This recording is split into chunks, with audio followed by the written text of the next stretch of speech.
Sixes, you consume a lot of information, especially with the five wing. If you're into the self work or spirituality, you're learning about attachment theory, maybe levels of development, spiral dynamics, integral theory, shadow work, all sorts of stuff. And my message for you is that it's not yours. These teachings, and that matters. You collect information and rely on it. You outsource your own knowledge for external knowledge. You're very good at learning. It's not yours, though. It's not for you. And it's just mental. It's not going to have the same meaning. You've had insights yourself that are deep, and they actually change you a little bit. They move the notch a little bit. And you've learned a lot, and you haven't experienced that in your body.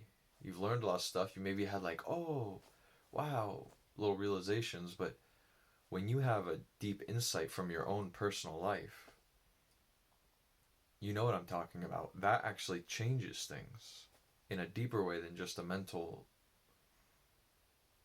level. When you stuff your brain with all this knowledge, you think that that's somehow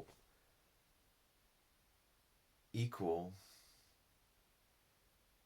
to knowledge that you produce from within, from your own experience, from your own pain, your own actions in the world, your own self-reflection. And it's not. And that's the illusion for the six.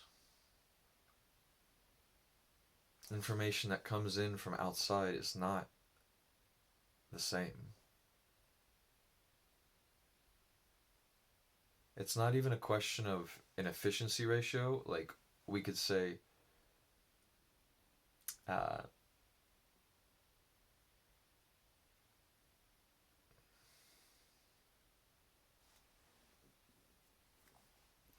say knowledge can come from external to you or internal. And we'll make up a unit called a knowledge unit. We'll say it takes 1,000 external knowledge units to produce one deep insight. Not mental insight, I mean like a deep one that touches through multiple layers of your being. That actually changes you, changes your life. It's a little permanent thing. It's a lesson, an embodied lesson.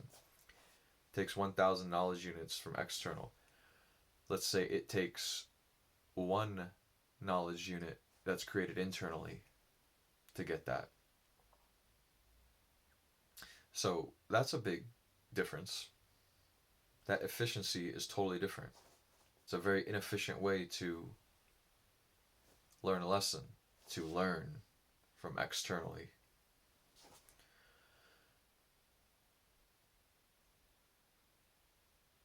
But it satisfies the mind. You don't have to deal with uncertainty.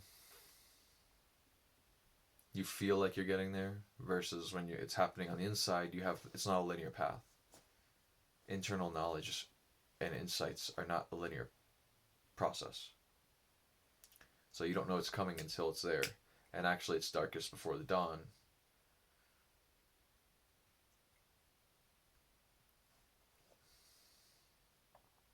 And it requires us to show up with our attention and be open in the moment when that's least opportune. When it's the greatest suffering, it requires the greatest opening.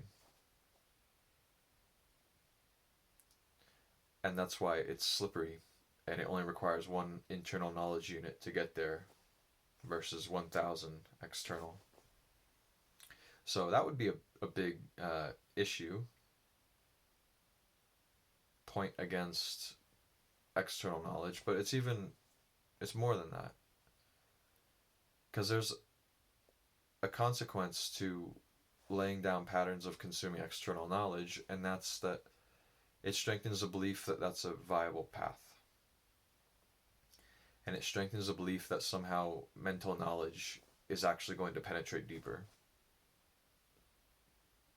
And it increases the weight of your head that you drag around, and makes one have a self-image of being perhaps more advanced than they are.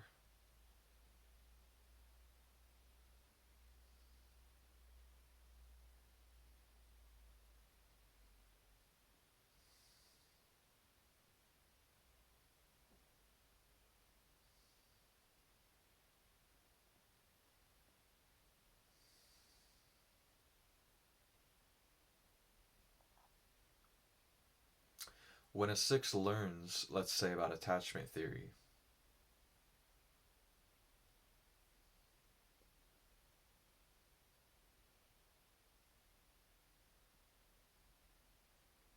or um,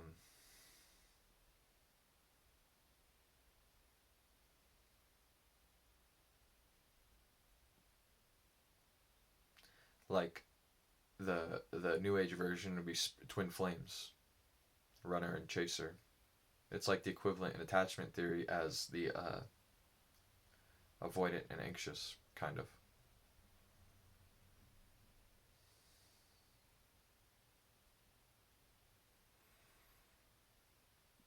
And you're in a tough relationship, and say you're the runner or the avoidant.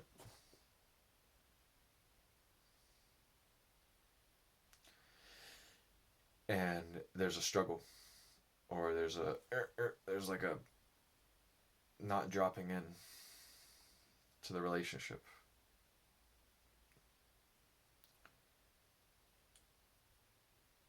If you're a 6 and you learn attachment theory and you have a label as or twin flame theory, you have a label of yourself as a runner or a avoidant. You might think, I'm supposed to, oh, that's what I want to do. So anytime I want to run, that's what I'm supposed to not do. And that's not that helpful. It's helpful in a micro way to learn what the patterns are and learn, oh, okay, what I think is normal behavior is actually perhaps avoidant for me because I know that I have avoidant tendencies. That's one thing. It's another thing to use it in big decisions like, am I going to leave this relationship? Because then you might just cover up whatever process is happening for you with your emotional reality with the knowledge that, oh, I'm the runner, oh, I'm the avoidant, so I'm not supposed to do that. I want to do the thing I'm supposed to. That's the issue with the 6. That's the issue with external knowledge. You get more external knowledge, and you're seeing it from a lens of, I'm supposed to be XYZ.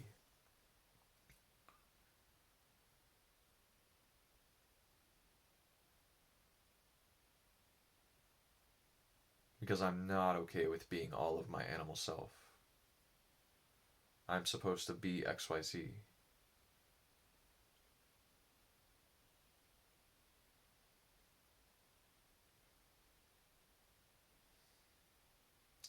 When the reality is, if you're a runner or avoidant, or anyone in a relationship, you can leave.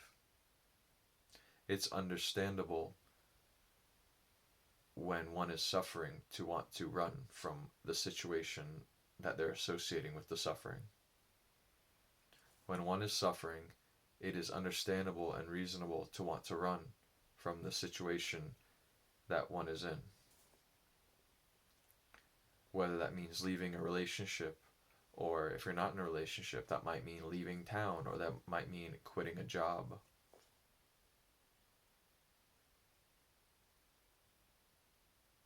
Or if you're single, that might mean getting in a relationship because you're suffering.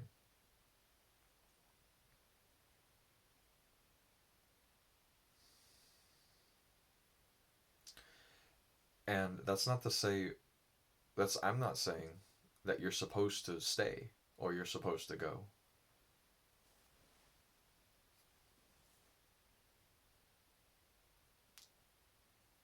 In the process of processing that as a 6, whatever the result is that you end up choosing, what's necessary to make an authentic choice as a human being is to be okay with both your options and not be under the slavery of some authority, some belief that you're supposed to do one of them.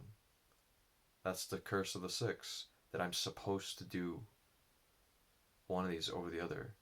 6 is a super ego type.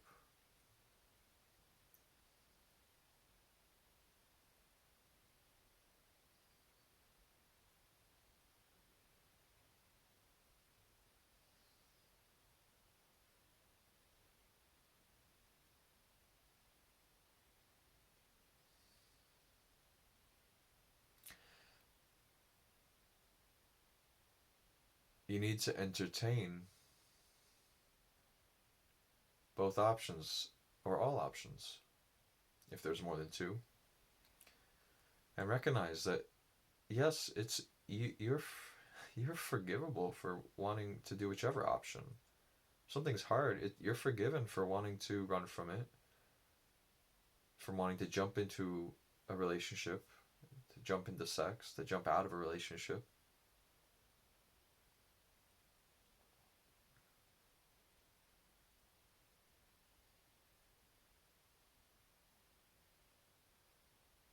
It's okay.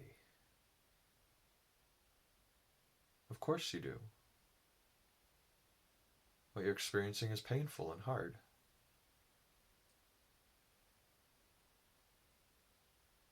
It's okay to choose what you choose.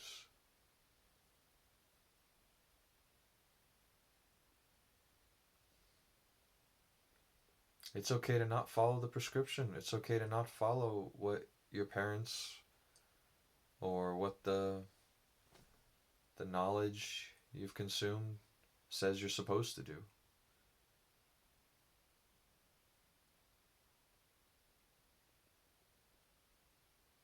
It's important to be easy with yourself, and that this knowledge is really powerful with your mind specifically. And it's good enough, you're good enough to just have that in your mind without making it your Bible.